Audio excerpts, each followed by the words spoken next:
What if Zeus, Poseidon, Pluto, Hera, Medusa, Kronos, Hades, Athena, all of the demigods and goddesses of ancient mythology were, instead of, I mean, we've heard of the familial references between them. They all seem to be related somehow, but sometimes it seems as though they have different characteristics. How could a fish being be related to a humanoid or a being of thunder kind of thing? So this is what I'm thinking today, and I don't know, I'm just throwing it out there. What if each being represented by a name such as Zeus wasn't actually one deity representing itself with the name Zeus, but was referring to a race of beings who all looked exactly alike, and so human beings couldn't tell them apart? For instance, if a crow flies through my yard 20 times a day, I could either think it's 20 crows flying through my yard, one time a piece. I could think it's 5 crows flying through my yard 4 times a piece, or I could think it's 1 crow flying through my yard 20 times. So, what if, people who talk about alien abduction, gray aliens and whatnot, say that they all look alike, that they seem to be telepathic and have a hive mind, that they can't tell one apart from another. So we call them gray alien, right?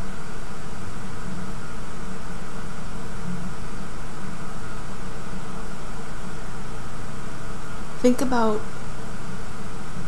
the animals on Earth that we use as food, right? The chickens and the pigs and the cows.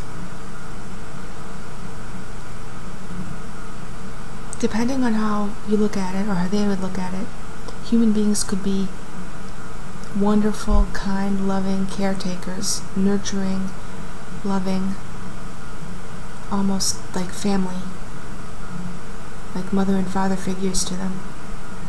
Or human beings could be demonic, heinous, violent, horrible, evil beings, depending. I mean, if someone's a vegan and they would never eat an animal, or they care for animals and love animals and would never hurt an animal, the animal's going to look at the person a lot differently than if someone is a rancher or works at a slaughterhouse. Do you understand what I'm saying? Yet we're all from the same race of being, human being. We're all. So when the animals look at us, do they recognize the differences in us coming up to them, or do they just think it's the same being coming up to them over and over again, sometimes being heinously horrible depending on their perspective, and sometimes being very kind and loving? So in one part of the cow world, the cows may think, I'm sorry for talking down on this level, I'm just trying to put this into a way that I can understand as I'm saying it. I'm not trying to talk down to you like you're 5. This is just kind of me. So in the cow world, somewhere on the planet, cows think human beings are wonderful and loving to them, which in fact there are parts of the world that worship cows and do treat them kind and lovingly. And then if you come to, say, America, out to the farmland, aside from the cows living a relatively peaceful life, aside from being microchipped and having a fish shoved up their where, in order to artificially inseminate them, which can't be any fun. I kind of look at that as the gray aliens doing their reproductive experiments on humans, and we say, how can they be so cruel? How can they be so non-caring? What if the cows see us the same way? What if the cows see us like that? So what I'm trying to say is, as the cows and the other animals could look to us as God figures because we can be very kind to them, or we can be very cruel to them, but we're the ones who feed them. They can't recognize the fact that we're also the ones who have penned them in, and that's why they're not getting away from us. So too does it seem that with the ET, there seems to be a similar scenario going on where, we're looking at them and we're not recognizing them perhaps for what they are. I think ET are interdimensional beings, our demons, our angels, our demigods, our gods. Mythology is real. That's what I think. I think it's all the same thing. Now, I could look at different races of beings according to different people's testimonies on abduction and interaction, and say, well, the Greys are evil, they do experiments on us, the Nordics seem nice, and the reptilians look evil. But some people have described experiences with Nordics who are very kind and loving and benevolent, and other people have said they've done sexual type experiments on them.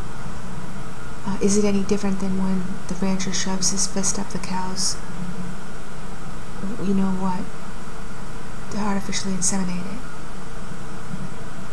Does that mean all humans are evil? Does that mean all humans are good? Or does it mean we can be both evil or good, and it's all a matter of perspective depending on who you are? I think the termites and the ants that we exterminate would look at us as pure evil, and we would look at them as a nuisance and they're evil if they eat our house, right?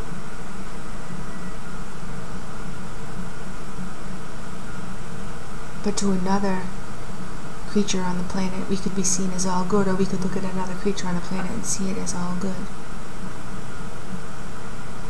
So where am I going with all this? I don't know. I'm just thinking out loud. What if, when our ancestors referred to Poseidon, or Zeus, or Kronos, or Hades, or Medusa, or Athena, or Hera, or any of these demigods or goddesses or creatures who we can now look at as ET. What if they weren't referring to one being? So okay, there's Hera over there. What if to them Hera looked a certain way and they thought it was always the same goddess walking back and forth in and amongst them, but they actually couldn't recognize the difference between different beings all looking exactly alike, such as we wouldn't be able to recognize the difference between the gray aliens if they were in a group around us would see 10 or 20, such as with the crow in the yard, or a flock of crows. You can't tell the difference between one or another on first glance. What if the gods and goddesses of mythology, and potentially if you take that all the way up to the present time and current religion, and ET, and the beings the Illuminati worship being associated with the planets, what if Kronos, El, is actually that plural Elohim we hear of in the Bible? What if Aton is Adon, is God, is Adonai, plural? What if don't put other gods before me means just that? Don't put other gods, plural, before me. Don't put other races of gods, races of beings before me. Worship my race. And what if that race did genetically manipulate human beings, so we do have part of God in us, but we may have parts of other races in us as well, but maybe none of them are good. Maybe some of them are good, maybe none of them are good. And why should we worship and follow them as God, even if their DNA is mixed in ours, if they are going to shove their hands up our, you know what, and kill us for food? You understand what I'm being kind of vague, I'm being kind of not literal here, but do you understand what I'm trying to say? I personally think and know for a fact within myself that God doesn't have anything to do with any of these interdimensional beings, deities, gods or goddesses of mythology, Nephilim, Anunnaki, Saturn, Kronos, Jupiter, Zeus, none of it. And I think that we've been tricked into worshipping these deities or ETs or interdimensional beings or archons or whatever you have. What do you want to call them? In times of mythology, they call them gods and goddesses, demigods. I think we've been tricked into worshipping them throughout history, even now. And I think that it is very possible that each mythological character represents an entire race associated with a planet.